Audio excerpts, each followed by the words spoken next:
नमस्कार, आप देख रहे हैं प्रसारण न्यूज नेटवर्क। चलिए नजर डालते हैं आज की मुख्य खबरों की ओर।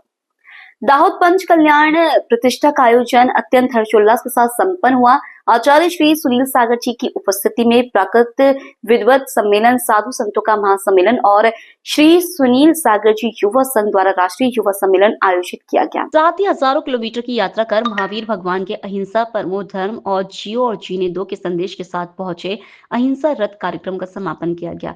23 फरवरी को आयोजित इस कार्यक्रम में गुजरात के मंत्री कुबेर भाई डिंडोर समेत बड़ी संख्या में श्रद्धालु और स्थानीय नागरिक उपस्थित रहे।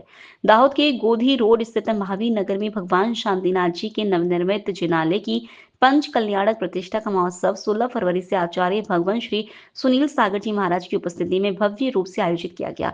इस प्रतिष्ठा महोत्सव के दौरान विशेष युग प्रतिक्रमण, अंतर्राष्ट्रीय प्राकृत विद्वत सम्मेलन और 23 फरवरी को राष्ट्रीय युवा महासम्मेलन का आयोजन किया गया, जिसमें पूरे देश से युवाओं की बड़ी संख्या में भागीदारी रही। इस सम्मेलन में हर्षवर्धन जैन ने संस्कार, संस्कृति और व्यापार पर प्रेरक मार्गदर्शन दिया, जिससे उपस्थित सभा अत्यंत प्रभावित हुई। गुजरात सरकार के मंत्री कुबेर भाई डिंडोर भी इस अवसर पर आचार्य श्री का आशीर्वाद लेने पहुंचे और उन्होंने हर्षवर्धन जैन के कार्यक्रम की भी सराहना की।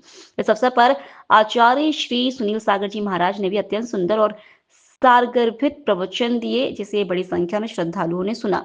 प्रतिष्ठा महोत्सव अत्यंत भव्य तरीके से संपन्न हुआ, जिसमें स्थानीय नागरिकों के साथ साथ विभिन्न राज्यों से आए जैन समाज के लोगों ने भी भाग लिया। डिक्लेयर करना होगा, ये जीवन है, ये कल आपको नए नए रूप दिखा देगा, बदलाव हो जाएगा, अस्त व्यस्त आ जाएगी। कल ईएमआई जमा कराने जितना पैसा नहीं रहे तो क्या आप अपने लक्ष्य से भटक जाओगे? डिक्लेयर आज करना होगा, कल अगर मेरा पूरा समय आ जाए मैं जिंदगी को फिर खड़ा करूंगा। इन भगवंतों के आशीर्वाद से प्रकृति। दिल्ली मुंबई कॉरिडोर हाईवे के निर्माण से प्रभावित झालोद तालुका के 14 गांवों के आदिवासी किसानों ने रविवार को वस्ती गांव में एक महत्वपूर्ण बैठक आयोजित की। इस बैठक में किसानों ने अपनी मांगों के अब तक पूरी न होने को लेकर नाराजगी जाहिर की और काम बंद कराने की रणनीति बनाई। किसान नेता मुकेश जांगी के अनुसार पिछले 3 वर्षों से आदिवासी किसान अपने अधिकारों के लिए संघर्ष कर रहे हैं।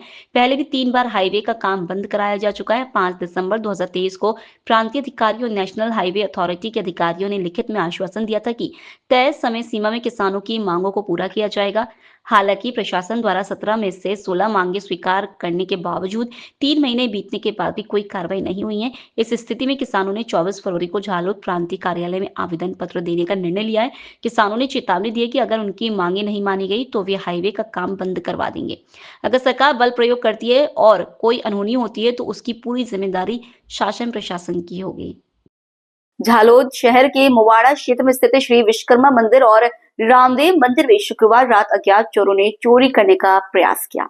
विश्वकर्मा मंदिर में चोरों ने पुजारी कक्ष का दरवाजा बाहर से बंद कर दिया और मंदिर के गर्भगृह में प्रवेश कर दान पेटी तोड़ने का प्रयास किया, लेकिन वे असफल रहे।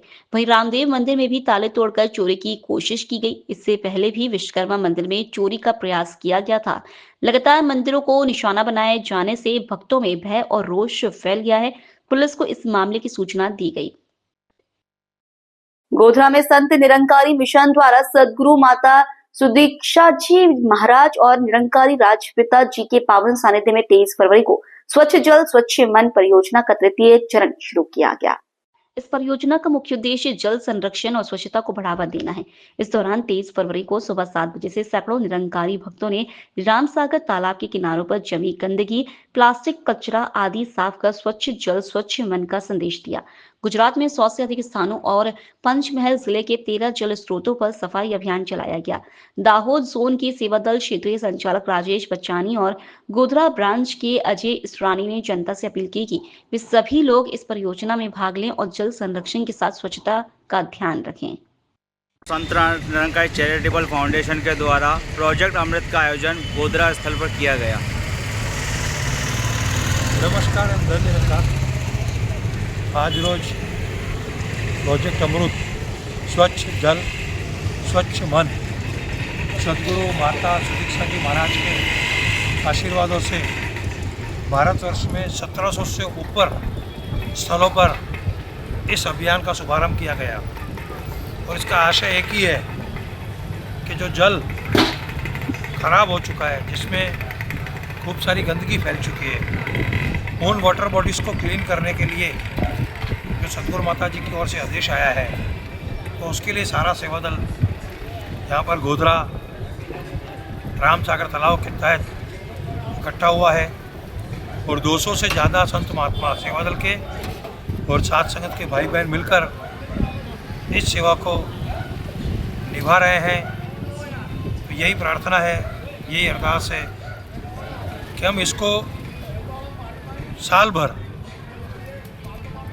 अपने घरों से, अपने घर के बाद अपना मोहल्ला, गांव, शहर और देश तक इस जन जागरूक अभियान को इस तरीके से ले जाएं ताकि हमारे आने वाली पीढ़ियां इस सुख को प्राप्त करके और अपना जीवन सुंदर तरीके से बिताए। क्योंकि प्रदूषण अंदर हो या बाहर, दोनों ही हाल में हानिकारक है। तो प्रदूषण की सफाई, हम जो ये तालाब, नदी, नाले को साफ कर रहे हैं, साथ साथ में मन की सफाई भी जो सतगुरु माता जी का आदेश है, तो रोजाना हम सत्संग करें, सेवा करें, सिमरन करें, तो हमारे मन की सफाई भी हो। इस तरीके से मिलजुल कर सारे इस अभियान को सार्थक करें, अपना योगदान देकर, यही प्रार्थना है। आप जी का शुभ। राजेश पचानी, क्षेत्रीय संचालक, दाहोद। दाहोद में भी कई जगहों पर बड़ी स्क्रीन लगाकर मैच देखा गया। जैसे ही भारत की टीम विजयी हुई, शहर के धोबीबाड़, देसाईबाड़ समेत कई इलाकों में क्रिकेट प्रेमियों ने ढोल नगाड़े बजाकर नाच गाकर जश्न मनाया। दाहोद से नीलम सेठ की रिपोर्ट।